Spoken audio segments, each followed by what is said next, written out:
Madame, Monsieur, bonsoir. Bienvenue dans ce journal. Voici ce qui domine l'actualité.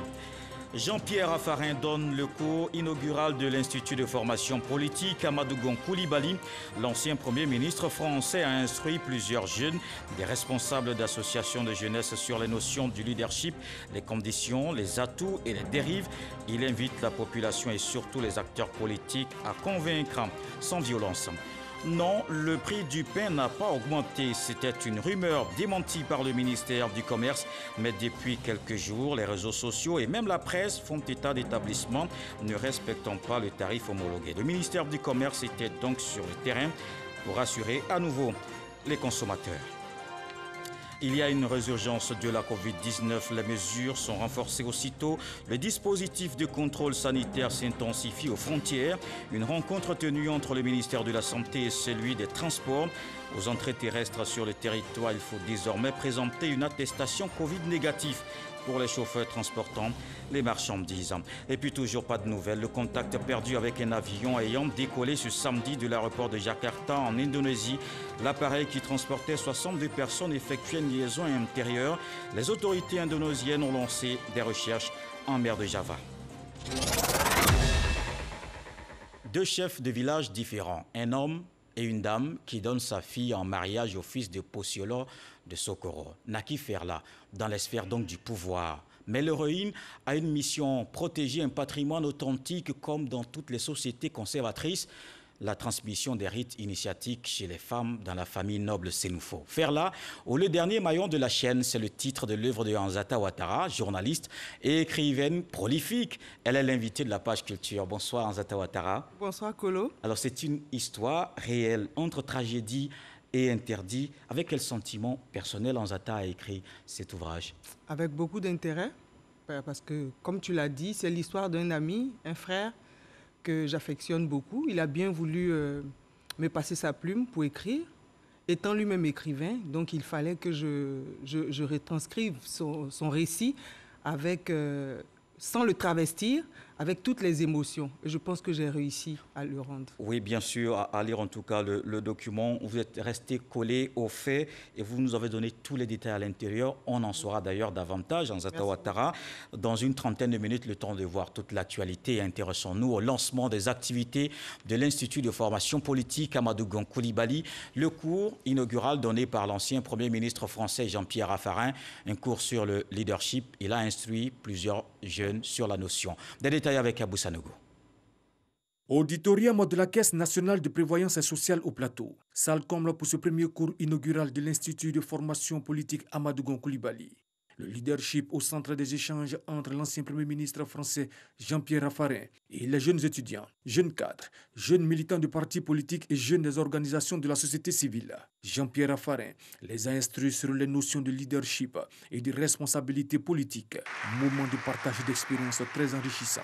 Je retiens que le leader, c'est celui-là qui doit être au service du peuple.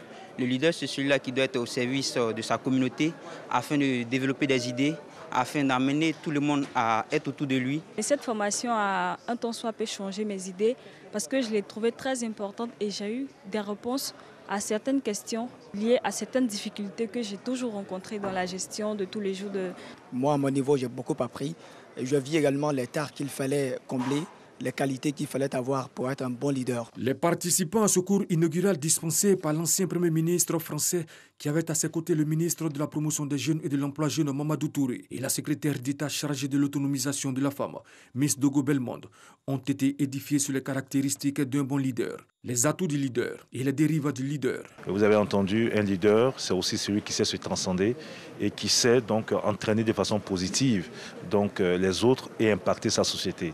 Et le maître mot, c'est de faire en sorte que la violence soit bannie du débat politique. Donc l'Institut va continuer à travailler, de mobiliser 2 experts. Et l'idée vraiment, c'est d'apporter notre petite pierre donc, au renforcement des capacités de ces jeunes. La violence n'est pas une solution politique. Et donc je suis très heureux que cet Institut de la formation politique puisse développer la culture du débat, la culture du respect, la culture de la démocratie, de la politique réfléchi. Et c'est, je crois, ce qui est le plus important. Que le président Ouattara ait supporté cette initiative, est très important. On sait que c'est un homme de devoir, on sait qu'il est attaché au développement du pays. Le développement du pays a besoin de la paix civile, a besoin du respect des uns et des autres. Je souhaite vraiment que l'ennemi numéro 1 soit la violence et que le débat soit l'ami de tous. Notons que l'Institut de formation politique Amadou Gon Coulibaly est une initiative de ses anciens compagnons qui vise à pérenniser sa vision, sa philosophie et ses œuvres. Depuis la mi-décembre, une rumeur portant augmentation du prix du pain a enflé sur les réseaux sociaux.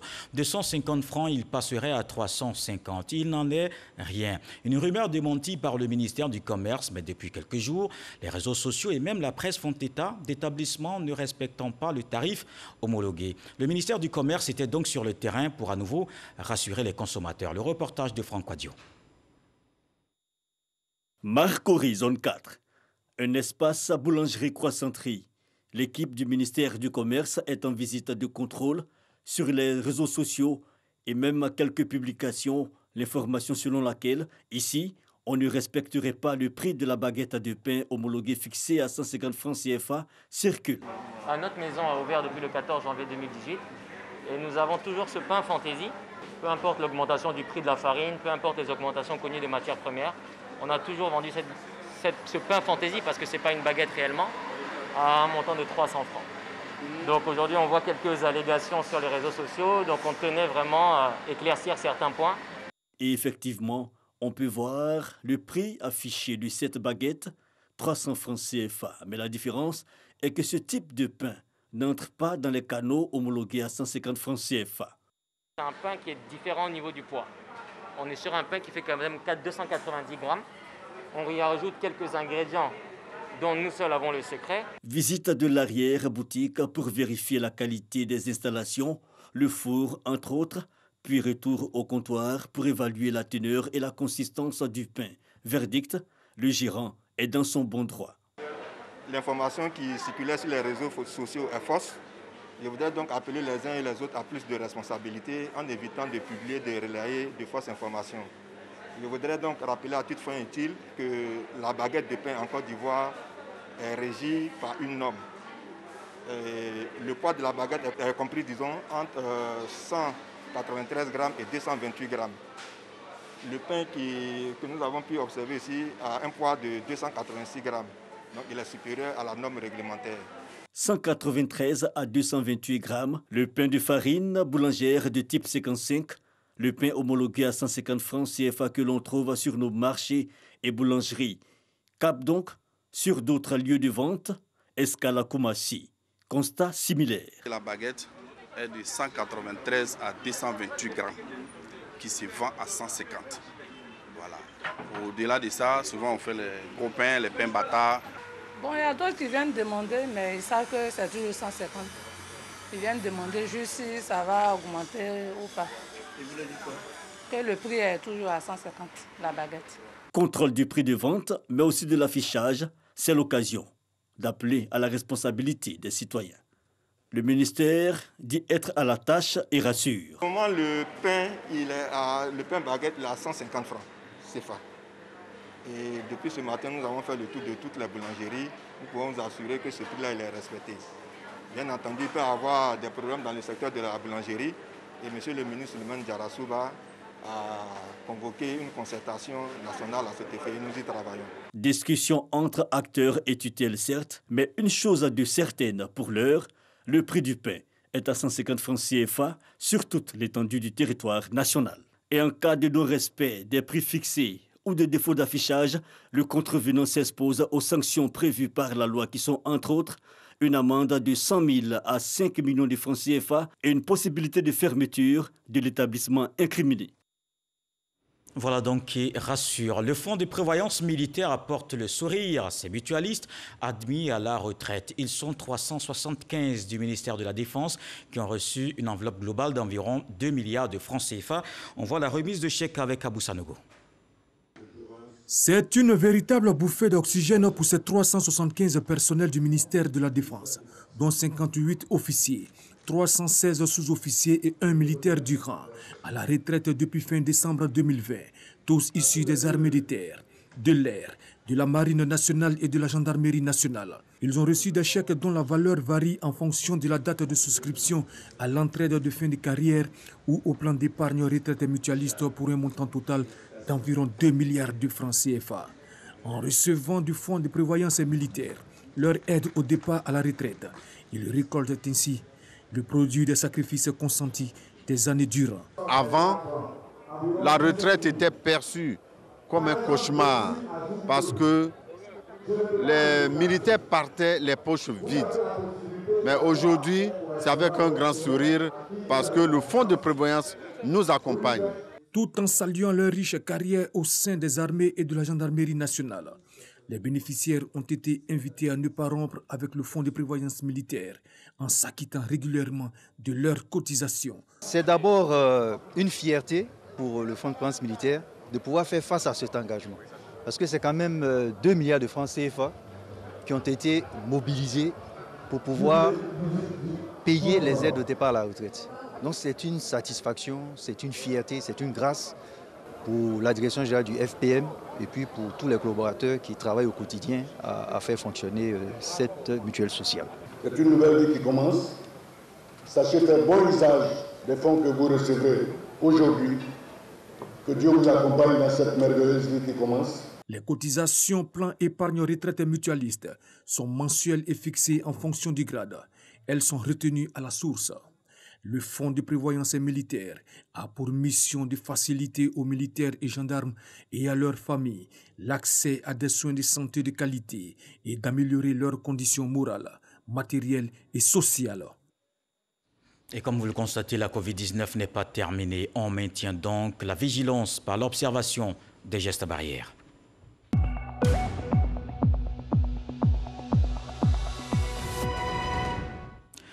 Voici les chiffres de ce samedi. Le ministère de la Santé a enregistré 228 nouveaux cas de Covid-19 sur 2863 échantillons prélevés, soit 8% de cas positifs, 86 guéris et pas de décès. La Côte d'Ivoire compte donc 23 482 cas confirmés, dont 22 411 personnes guéries, 139 décès et 932 cas actifs. Et face à cette hausse des cas positifs dans le cadre de la lutte contre la Covid-19, le dispositif de contrôle sanitaire s'intensifie aux frontières. Une rencontre tenue entre le ministère de la Santé et celui des Transports aux 43 points d'entrée par voie terrestre. Il faut présenter désormais une attestation Covid négatif pour les transporteurs des marchandises. Des détails avec Salima Toudia. Covid-19, le nombre de cas positifs est en hausse ces dernières semaines. Le ministre de la Santé et de l'Hygiène publique multiplie les rencontres afin de venir à bout de la pandémie. Le plan de riposte est revu, le dispositif de contrôle sanitaire sera renforcé aux frontières. Voilà ce qui ressort de sa réunion avec le ministre des Transports. Il s'agit également de mettre en place un dispositif de contrôle sanitaire aux 2 autres entrées de l'aérogare Félix Houphouët-Boigny. Il s'agit des entrées et sorties pour les vols privés et également la sortie du côté de Djeddah. Concernant les passagers à l'arrivée, il faut exiger la prise en charge par les compagnies aériennes des passagers ayant des attestations Covid non conformes. Une sensibilisation devrait donc être faite pour les vols domestiques en vue d'instaurer le même contrôle sanitaire que pour les vols internationaux. Pour les transports en commun, la sensibilisation sur le respect des mesures barrières doit être reprise et intensive. Au sujet des transports terrestres, il s'agira de renforcer le contrôle sanitaire aux 43 points d'entrée terrestre par la présentation d'une attestation de Covid négatif pour les chauffeurs routiers transportant des marchandises. Les mesures prises pour les transports maritimes dans le cadre de la lutte restent en vigueur. Aux États-Unis, la Californie dépassée par le nombre quotidien de morts. À Los Angeles, le coronavirus qui tue une personne toutes les 8 minutes. La Covid-19 a déjà fait plus de 11 500 décès. À cela s'ajoutent des hôpitaux débordés, du personnel à bout de force et des patients atteints de la maladie ou autres traités parfois dans des tentes ou dans un couloir. Alors que l'afflux de malades liés au rassemblement de Thanksgiving n'est pas encore terminé, celui des fêtes de fin d'année fait désormais trembler médecins et infirmiers. Je vous emmène dans le nord du pays, à Boundiali, qui bénéficie de plusieurs projets de soutien aux communautés. La cérémonie d'inauguration de ces équipements sociaux a lieu jeudi. La ministre Mariétou Koné, maire de la commune, exprime la reconnaissance de la population au PNUD, des réalisations qui donnent fière allure à cette ville de la Bagoué. Charles Tatou. Dans le cadre de ces activités en faveur de la lutte contre la pauvreté et du renforcement de la cohésion sociale, le programme des Nations Unies pour le développement appuie les projets de soutien aux communautés. En témoignent les nombreuses réalisations à son actif dans la commune de Boundiali. Il s'agit par exemple de la réhabilitation du foyer des jeunes, de la construction d'un forage au profit des sapeurs-pompiers civils, une source supplémentaire pour le ravitaillement en eau de leurs agents. De même, l'équipement de la mairie en matériel roulant, à savoir 2 tracteurs dont l'un muni d'une pelle chargeuse et l'autre muni d'une benne de ramassage d'ordures. La livraison de tous ces équipements sociaux a permis aux autorités locales de la région, aux responsables du PNUD et à la population de se retrouver pour partager la joie. S'ajoutent à ces appuis majeurs, Madame la représentante, d'autres soutiens en équipement au cours de la période 2017-2019. L'équipement de la mairie en ordinateur de bureau, la réhabilitation et l'équipement de l'Institut de formation et d'éducation féminine, l'équipement en chaises plastiques de l'Association des femmes de Tombourou Samoroso. Madame la représentante résidente, je voudrais donc au nom de la population de Boundiali vous dire merci. Ces appuis s'inscrivent dans le cadre du soutien des partenaires aux efforts du gouvernement pour la consolidation durable de la cohésion sociale au niveau local et du renforcement de la participation des acteurs locaux et des communautés dans les différents mécanismes mis en place afin de promouvoir un environnement pacifique. Coupure du ruban et visite guidée de toutes ces infrastructures sociales qui ont coûté plus de 21 millions de francs CFA ont mis fin à la cérémonie. Quelques mots en sport dans ce journal. Le Comité national olympique remet des bourses et aides financières aux athlètes. Cet appui permettra de préparer Tokyo 2021, nous apprend Hassane Kouassi. Par ce geste, la secrétaire générale du Comité national olympique remet officiellement les bourses olympiques et autres aides financières aux athlètes de différentes fédérations. Au nombre de 8, ces athlètes de taekwondo, du judo, du tir à l'arc et d'aviron pourront désormais s'offrir une préparation efficace et efficiente pour les Jeux olympiques de Tokyo 2021.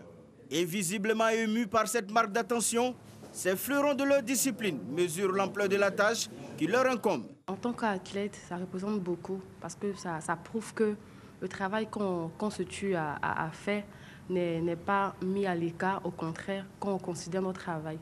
Donc c'est quelque chose qui nous va droit au cœur. Il faut dire merci au comité olympique parce que c'est un gros soutien qui va nous permettre de résoudre certaines factures pour continuer les compétitions pour la qualification des Jeux olympiques.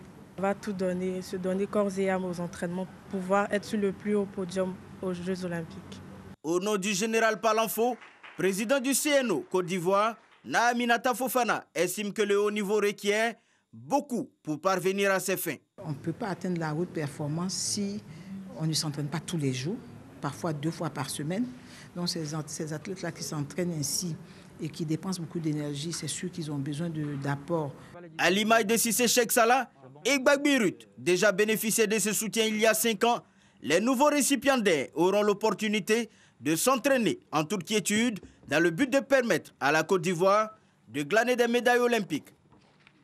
Dans l'actualité des sports toujours, le tout nouveau champion intercontinental de boxe poids moyen reçu à l'état-major général des armées. L'Ivoirien Youssouf Doumbia présente sa ceinture au général de corps d'armée Lassina Doumbia. Il encourage à poursuivre pour davantage de sacres. Abou Sanogo.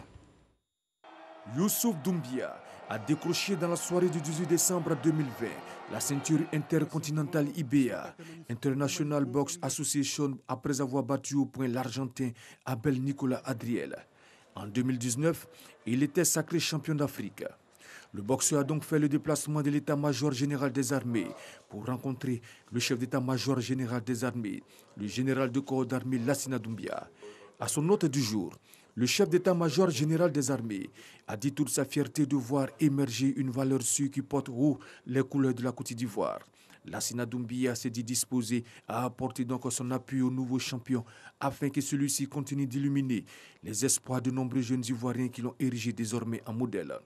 Pour le chef d'état-major général des armées, il est donc important d'accompagner toutes les initiatives qui visent à promouvoir l'image de la Côte d'Ivoire à l'extérieur.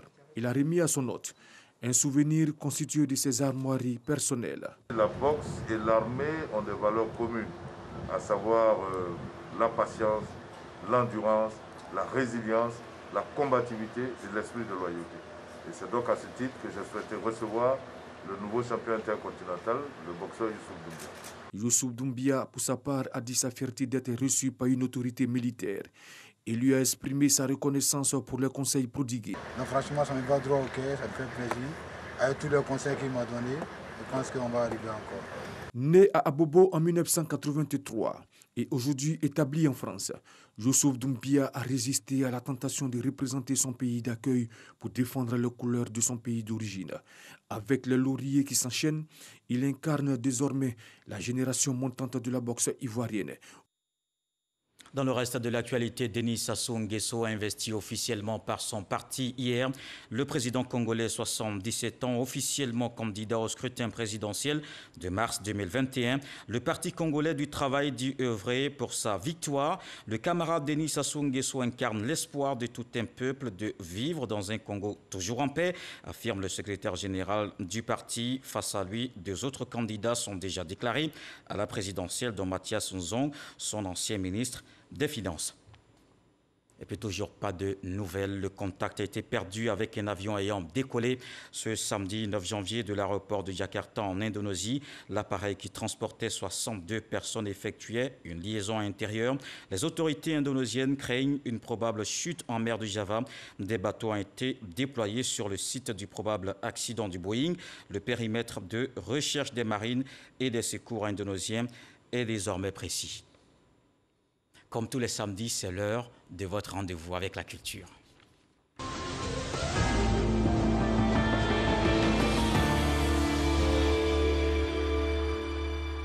Il s'est tenu récemment l'exposition Pièces uniques à la Fondation Janine Diagou. L'artiste peintre Jacob Leu, un des 3 exposants, prône la paix. Il a consacré une dizaine de tableaux au vivre ensemble. Des designers ont aussi exposé leurs œuvres. Le reportage de Issa Tionayo. La paix, condition préalable à tout développement. Le peintre Jacob Leu l'exprime à travers des tableaux dans une exposition dénommée Pièces uniques. Des guerriers, des danseurs, des initiés. Bref, le pinceau de Jacob Leu symbolise le vivre ensemble. Les œuvres qui sont ici à cette exposition présentent tout ce qu'il y a autour de nous comme tradition. C'est un ensemble de tableaux qui nous engagent véritablement sur le chemin de la paix. Dans cette harmonie recherchée par l'artiste, l'utilisation des couleurs revêt une importance capitale. Tout ce qui relève des zones forestières, nous avons des couleurs vertes. Et puis tout ce qui relève des zones sahéliennes ou, je dirais, de la savane, nous avons les couleurs assez chaudes, poussiéreuses, des tons ocre et tout ça. Avec ça, nous avons du bleu qui porte vers l'espérance, vers la pacification, et puis quelques touches de rouge éventuellement pour animer quand même la toile, parce que le rouge, c'est la vie. Les designers Vincent Niamien et Amès apportent également leur touche à l'exposition Pièces uniques. Leur savoir-faire et leur création montrent que le bénisterie est un art à mettre en exergue. On ne peut pas créer des objets qui ne peuvent pas plaire à quelqu'un. Ça, c'est une œuvre d'art, c'est normal. Ça, c'est moi, ma conception. Mais quand on rentre en design pur avec des gens, on est obligé de les caresser dans le sens du poil et puis avoir le regard. Et une fois qu'on a le regard, avec ce qu'on a, on essaie de biaiser et puis de faire quelque chose à leur niveau. Des tableaux et œuvres appréciées du public. J'ai aujourd'hui un nouveau regard sur ce que je vois. Et j'avoue que je suis vraiment très impressionnée par les œuvres de M. Jacob Leu, mais aussi des meubles de M. Amès, que j'admire vraiment beaucoup. Il était important pour nous de dédier un espace vraiment aux jeunes artistes ivoiriens comme africains. Jacob Bleu est un grand peintre pluridimensionnel. Il était important que nous commencions à en voir plus. L'exposition Pièces uniques a permis au public de contempler une dizaine de tableaux de Jacob Bleu et des objets des designers. Le Djaka Festival a refermé ses portes dans le mois d'août, une rencontre qui fait la promotion des cultures d'Ida et Gaudier, danse du terroir, jeux ancestraux et partage entre fils de la diaspora, locaux et autres visiteurs. Cette 9e édition du Djaka Festival aura permis aux différents intervenants de parler cohésion et brassage des peuples. Franck Wadio. C'est autour des valeurs du Wallon, l'amour langue d'Ida, que s'est déroulée la 9e édition du festival Djaka dans la ville de Divo, la capitale du Lodjibois. Venons ici et chantons l'hymne de l'amour, parce que cette année c'est l'édition de l'amour. Parce que si vous vivez ensemble et que vous ne vous aimez pas, c'est comme si vous ne vivez pas ensemble. Et nous voulons que dans la région, que les uns et les autres se mettent ensemble dans l'amour, la fraternité, pour que nous puissions tous aller au développement. Le Djaka, ou encore la joie, festival des agricultures des peuples d'Ida, Gaudier, Ega, Avikam, Aïzi, Néyon et leurs alliés venus dans l'Ono, les Atchans. Le tchitra et autres mets culinaires sont mis en avant. De même, le costume, téné. La tenue typique d'Ida à base d'écorce, le filet et la hotte, symbole traditionnel de la pratique sociologique des Dida Gaudier. Il y a aussi les inévitables danses du terroir.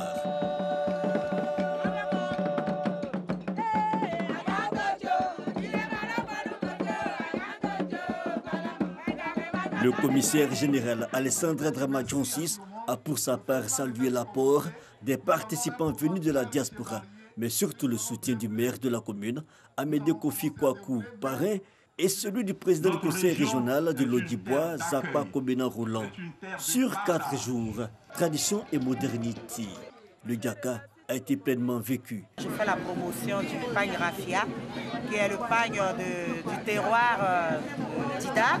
Vous savez, le Dida, il est un peu timide et caché. Et le Djaka Festival nous fait connaître en principe. Donc moi, je pense que c'est bienvenu. Le Djaka, c'est notre culture. Aujourd'hui, je suis fier à ce que ça arrive parce que si ce n'est pas revenu, je crois que ça va se perdre. Djaka Festival, l'édition 2020, la 10e, aura lieu dans le mois d'août à Divo. Et on retrouve l'invité de la page culture, Anzata Ouattara, Ferla, où le dernier maillon de la chaîne, c'est l'œuvre publiée donc en novembre 2019. On parle de Ferla, mais Anzata, allons retrouver d'abord Wassa, sa mère, fille unique de Minata, une chef de village. Wassa donné en mariage dans une autre contrée à Doupo, fils de Possielo. La vie n'a pas été facile pour elle là-bas à Sokoro jusqu'à sa tragique disparition, alors qu'elle donnait naissance à Ferla. Alors Minata a-t-elle raison quand elle accuse le chef Possielo de trahison pour avoir manqué de respecter cette promesse, protéger sa fille? Alors, je pense que Minata a effectivement raison parce que faut dire que le peuple Sénoufo, à l'époque, ne s'engageait dans aucune activité sans consulter les oracles. Donc, à chaque fois qu'elle devait faire quelque chose, et même le chef Possielo, ils étaient obligés d'avoir recours à les oracles. Et les oracles ont confirmé à Minata que c'est bien ses rivales qui, par la magie noire, ont réussi à tuer Wassa. C'est ce qui a conforté Minata dans sa position. Oui, Minata qui a quitté son village et est revenu comprendre les circonstances dans lesquelles sa fille était décédée. Alors... Oui, parce qu'en fait, le roi Possielo avait promis qu'il allait prendre soin de sa fille. Et donc, c'est une promesse qui n'a pas été tenue et c'est une parole qui n'a pas été respectée. Alors qu'à l'époque, c'était vraiment important de respecter la parole donnée. Alors, on va regarder donc avec Franck Wadio juste un résumé et on se retrouve juste après. C'est l'histoire d'une épopée, d'un parcours initiatique, d'une culture donc, celle des Sénoufo du village de Sokoro, une tribu de forgerons, Ferla, ou le dernier maillon de la chaîne.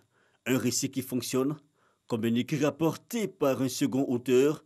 Ici, le récit empreint d'originalité est conté par Sekou, fils de Ferla, l'héroïne. Mais qui est-elle? Ferla est une héritière, l'héritière royale dont la naissance va permettre de sauver l'honneur de sa contrée. Son nom signifie enlever la honte, celle du déshonneur pour le village de Sokoro, la honte de ne pas connaître de descendance royale. Vous le sachez, car certains vont jusqu'à affirmer que votre fils Dogo serait impuissant. 120 pages de tests rythmés qui aident à la réalité, une approche des faits actuels liés à la condition de la femme. Le décor baigne dans l'ambiance du 19e et du 20e siècle, un passé si proche car l'auteur n'est pas avare dans l'utilisation des symboles cultuels et traditionnels. Dans cette œuvre, la femme est forte et charismatique. On dira que c'est une ode à la femme dans son authenticité et une exploration de ses capacités. Anzata Ouattara décrit l'Afrique, une Afrique en proie à l'héritage religieux, avec ses dogmes et ses mœurs. Bref, une œuvre pour aider à l'introspection, c'est-à-dire l'interrogation sur soi. Franck Kouadio en parlait à l'instant et dans votre ouvrage, il y a ce fait marquant. Minata qui dirige un village qu'on appelle Minata Dougou, quand son époux décède, déjà dans les années 1900, on peut dire que les femmes avaient déjà à cette époque-là le pouvoir de décision. Oui, effectivement, parce que contrairement à ce qu'on pense, on se dit que le leadership, c'est aujourd'hui qu'on l'enseigne, alors que déjà à l'époque, il y avait des femmes assez charismatiques comme Minata qui dirigeaient tout un peuple et avec la bénédiction des populations. Au décès de son mari, c'est naturellement que le peuple a bien voulu installer Minata à la tête de ce village qu'elle a dirigé sans armée, mais dans la paix et la cohésion. Et elle servait même de médiateur pour les contrées voisines, oui. Des contrées voisines. Donc c'était une femme qui a réussi à marquer son temps, mais malheureusement, je veux dire qu'on ne l'a pas connue comme Abla Pokou ou la reine du Yenega, alors que Minata a mené une bataille pendant longtemps, et comme je le disais, sans armée, et pourtant, rien qu'avec le dialogue, elle a réussi quand même à créer la cohésion au sein des populations de l'époque. Oui. Alors, la vie, pour revenir à l'ouvrage, la vie n'a pas été vraiment facile pour Ferla également, puisque sa grand-mère Minata dont on parle va finalement finir par disparaître. Elle s'en sort plutôt bien avec le mariage, avec ce cheminot, Doumbia. Elle a eu 5 filles et un garçon, dont Sekou, qui vous relate les faits. Oui, c'est Sekou qui m'a relaté les faits. C'est un grand frère et... c'est un ami qui a bien voulu me permettre de faire ce détour-là du côté de la tradition Sénoufo à travers ce rite initiatique dédié aux femmes Sénoufo nobles, il faut le préciser, et qui, pour finir, je vais dire malheureusement, la chaîne de transmission va se couper à un moment donné et oui. C'est ce qu'on va chercher à découvrir dans l'œuvre. Dans l'œuvre. Alors, c'est également une vie qui a été difficile, on l'a dit tout à l'heure, pour Ferla. C'était ce qui était finalement sa destinée. Est-ce qu'on peut dire ça comme ça? Je crois qu'on peut dire ça comme ça, mais en même temps, ce sont des leçons de vie et elle a appris beaucoup à travers le rite initiatique qui était si cher à Minata, parce qu'elle a tenu à ce que Ferla soit vraiment enseigné sur les différentes composantes du rite initiatique. Aujourd'hui, ça semble banal, parce que ce sont des petites choses. Quand on dit, par exemple... On en parlera, mais je pense que dans l'ouvrage, il faut également saluer une autre héroïne, c'est Penguin. Penguin, l'esclave affranchi, oui. À qui Minata a finalement donné cet héritage, ce rite, pour qu'elle retransmette ensuite à Ferla. Alors, je pense que dans cette œuvre, ce qui me touche vraiment, je veux dire, c'est la sincérité des personnes. Et c'est la parole donnée qu'on ne pouvait pas trahir, si je peux m'exprimer ainsi, parce qu'elle a transmis un trésor inestimable à Penguin. Et elle lui a demandé de ne pas l'utiliser. Parce que pour elle, elle n'était pas de famille noble, elle était esclave. Donc, elle n'avait pas droit à ce rite initiatique. Mais ça pouvait servir à Penguin, mais elle ne l'a pas fait parce qu'elle avait donné sa parole à Minata. Donc, elle a gardé ce rite qu'elle devait transmettre, une mission qu'elle devait transmettre à Ferla seulement à l'âge de la puberté. Et elle y tenait. Au soir de sa vie, bien que Ferla soit loin de leur contrée, elle a tout fait pour que Ferla soit là. Elle a même consulté des oracles de sorte à ce que, mystiquement, de par leur science, on fasse revenir Ferla dans la contrée pour pouvoir lui transmettre ce rite initiatique. Et après ça, elle est partie tranquillement. Alors, comment on peut comprendre que Ferla, finalement, elle ne soit pas retournée dans le village de son père, à Sokoro, et quand elle y retourne, elle est accueillie vraiment difficilement et est obligée, on va dire ainsi, de s'exiler? Alors, c'est à la mort de... Je veux dire, c'est peu avant sa mort que Ferla a connu sa vraie histoire. C'est là que Penguin lui a raconté son histoire parce elle a toujours pensé que Penguin était sa mère.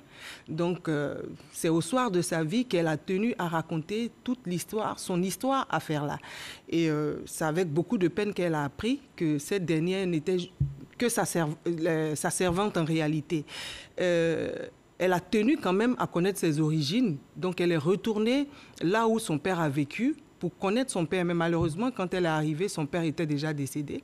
C'est le jumeau de son père qui tenait les rênes du pouvoir.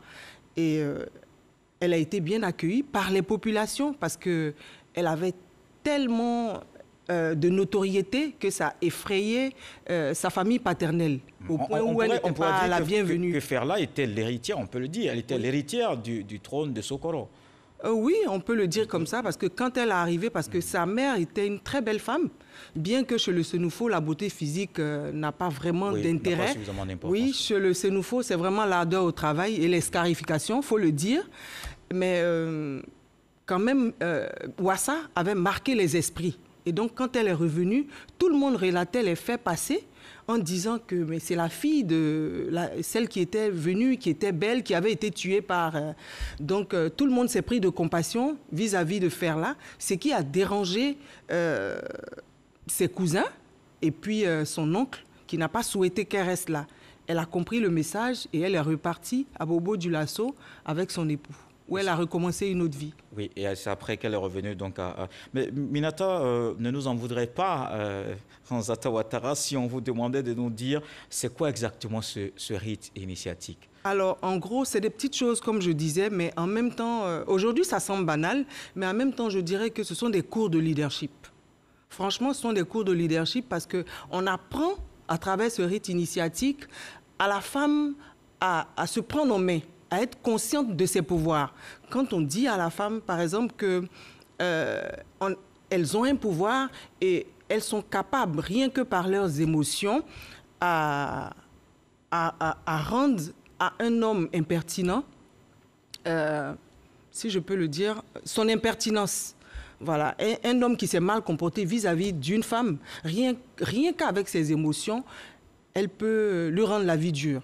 Alors, est-ce que c'est vraiment aussi banal que ça? Parce que Ferla, bien qu'étant à Abidjan, se retrouvait très souvent dans son village où elle est appelée par les populations pour, par exemple, implorer les dieux pour qu'il pleuve, etc. Oui, mais en fait, il y a beaucoup de principes de vie. Oui, effectivement, il y a beaucoup de principes de vie dans le rite initiatique. C'est un peu comme le poro dans le bois sacré Sénoufo pour les hommes. Pour Ferla, on apprend en fait à la femme, comme je le disais tantôt, à se prendre en main, d'être consciente de ce qu'elle vaut et de se prendre en main. Déjà à l'époque, sans des instructions, parce qu'aujourd'hui, les cours de leadership, on paye cher pour les avoir. Mais déjà à l'époque, on apprenait déjà aux femmes à se prendre en main. Et les femmes nobles, c'est dit que ce n'était pas dédié à n'importe qui. Par exemple, Penguin, elle était esclave, elle n'en avait pas droit.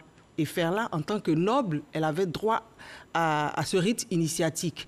Et elle en était consciente au point où même quand son mari, son premier époux, lui rendait la vie dure, elle n'a pas voulu utiliser le rite initiatique.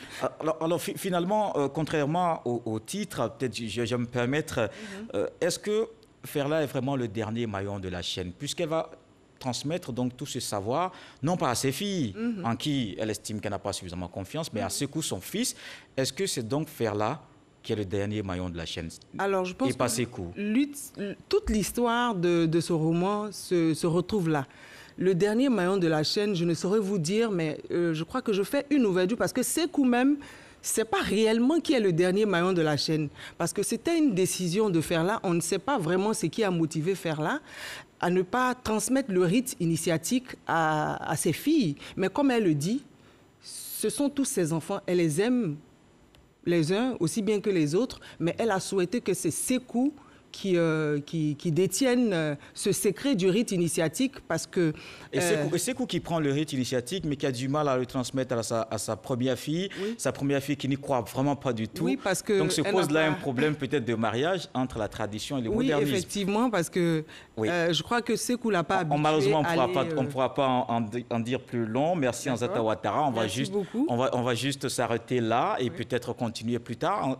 Anzata Ouattara, journaliste, écrivaine, auteur de Le Ferla ou Le Dernier Maillon de la Chaîne, publié en novembre 2019, un roman qui relate un fait réel dans le nord du pays, la transmission des rites initiatiques chez les femmes dans la famille noble Sénoufo. Simple, fluide, comme un bon jus de fruits, ce livre se laisse boire. Je vous invite donc à la lecture pour vous en faire une idée beaucoup plus complète. Merci d'avoir suivi cette édition. On se quitte avec cette citation que j'ai justement retenue dans cet ouvrage de Anzata Ouattara. Une mère poule ne secoue jamais le sol dans l'optique d'en ressortir ce qui est nocif pour ses poussins. Dieu le voulant, on se retrouve demain.